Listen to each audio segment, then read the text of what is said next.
बचपन से आपने ये सुना होगा कि हमारे सभी ग्रह सूर्य का चक्कर लगाते हैं। चाहे सोलर सिस्टम की कोई भी तस्वीर हो या वीडियो हो, सभी में यही दिखाया जाता है कि सभी प्लैनेट सूर्य का चक्कर लगाते हैं। पर क्या हो अगर मैं आपसे कहूँ कि जो भी अब तक आपने पढ़ा है या देखा है वो टेक्निकली गलत है। जी हाँ, बिल्कुल सही सुना आपने। असल में सच्चाई यह है कि हमारे सौरमंडल के ग्रह सूर्य का चक्कर नहीं लगाते और इसी में एक ऐसा भी ग्रह है जो कि सूरज को अपनी जगह से हिलाने की ताकत रखता है। आज के इस एपिसोड में हम जानेंगे कि वो कौन सा ग्रह है जो कि हमारे सौरमंडल पर इतना प्रभाव करता है।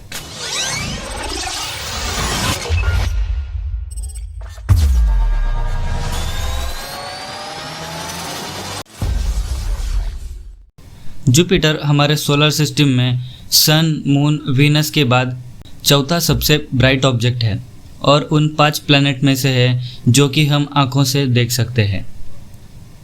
सोलर सिस्टम में सबसे छोटा दिन जुपिटर का ही होता है, लगभग 9 घंटे 55 मिनट का। जुपिटर को सन का एक चक्कर लगाने के लिए लगभग 12 साल लग जाते हैं। जुपिटर के अपर एटमॉस्फेयर में ammonia gas and sulphur gas के बादल है। द ग्रेट रेड स्पॉट एक बहुत ही बड़ा तूफान जुपिटर पर चल रहा है लगभग पिछले 350 साल से, जो कि इतना बड़ा है कि उसमें हमारी पूरी की पूरी एक अर्थ समा सकती है। जुपिटर का मून गैनमेड पूरे सोलर सिस्टम का सबसे बड़ा मून है, जिसका डायमीटर 5268 किलोमीटर है, जो कि प्लैनेट मरक्यूरी से भी बड़ा है।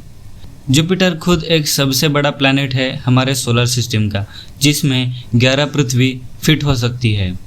अब तक 8 स्पेसक्राफ्ट जुपिटर को विजिट कर चुके हैं, जिसमें रिसेंटली नासा का जूनो स्पेसक्राफ्ट जुपिटर की स्टडी कर रहा है। जुपिटर पर पूरे सोलर सिस्टम में सबसे बड़ा समुद्र है, बट इस समुद्र में पानी नहीं, लिक्विड हाइड्रोजन है। जुपिटर का हिस्ट्री में एक रिकॉर्ड रहा है जब बहुत बड़े एस्ट्रोनॉमर गैलीलियो गैलीली ने टेलीस्कोप का आविष्कार किया था, तब उन्होंने सबसे पहले आकाश में जुपिटर को ही देखा था और जुपिटर के मून्स को खोजा था। जुपिटर को हमारे सोलर सिस्टम के बहुत ही इम्पोर्टेंट प्लैनेट का दर्जा दिया जाता है, क्योंकि हमारे आज के मॉडर्न साइंस के हिसाब से अभी तक कोई ऐसा रॉकेट बना ही नहीं जो आपको हमारे सोलर सिस्टम के एंड तक फ्यूल प्रोवाइड कर सके। बट अब तक बहुत सारे मिशन ऐसे हुए हैं कि स्पेसक्राफ्ट हमारे सोलर सिस्टम को भी छोड़कर आगे जा चुके हैं। तो ये पॉसिबल कैसे हुआ? ये पॉसिबल हुआ जुपिटर की इंटेंस ग्रेविटी की वजह से। हमारे साइंटिस्ट जुपिटर की ग्रेविटेशनल पुल को यूज़ करके किसी भी स्पेसक्राफ्ट की स्पीड को इंक्रीज कर सकते हैं, जिसकी वजह से हम पूरे सोलर सिस्टम में रिसर्च कर सकते हैं और उसके आगे भी जा सकते हैं। यह सब कुछ पॉसिबल है जुपिटर और उसकी इंटेंस ग्रेविटी की वजह से। साइज एंड डिस्टेंस में जुपिटर का रेडियस लगभग 69,911 किलोमीटर है। एक एवरेज डिस्टेंस के हिसाब से जुपिटर 778 मिलियन किलोमीटर एंड उसी की स्केल में 5.2 एस्ट्रोनॉमिकल यूनिट दूर है हमारे सन से। एस्ट्रोनॉमिकल यूनिट क्या है अगर आपको नहीं पता तो हमने पिछले वीडियो में इसके बारे में इंफॉर्मेशन दी है। सन की लाइट को जुपिटर तक पहुंचने में ऑलमोस्ट 43 मिनट लग जाते हैं।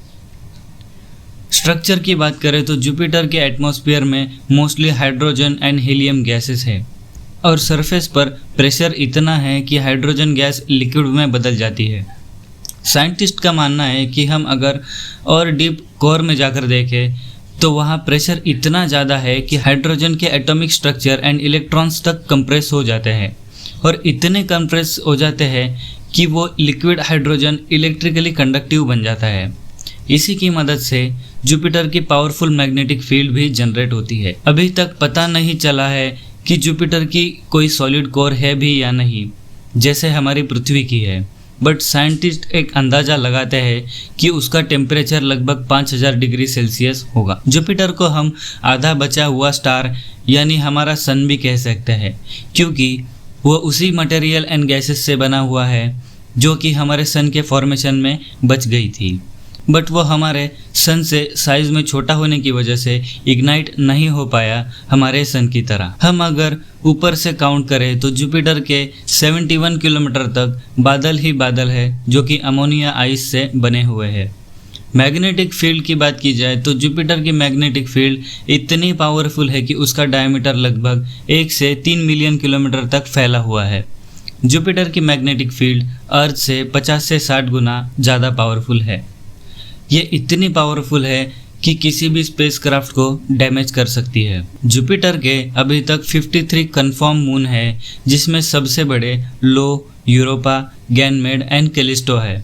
इसमें लो सबसे ज़्यादा वॉल्केनिकली एक्टिव है हमारे पूरे सोलर सिस्टम में, मतलब वहाँ सबसे ज़्यादा ज्वालामुखी के विस्फोट होते हैं पूरे सौरमंडल में।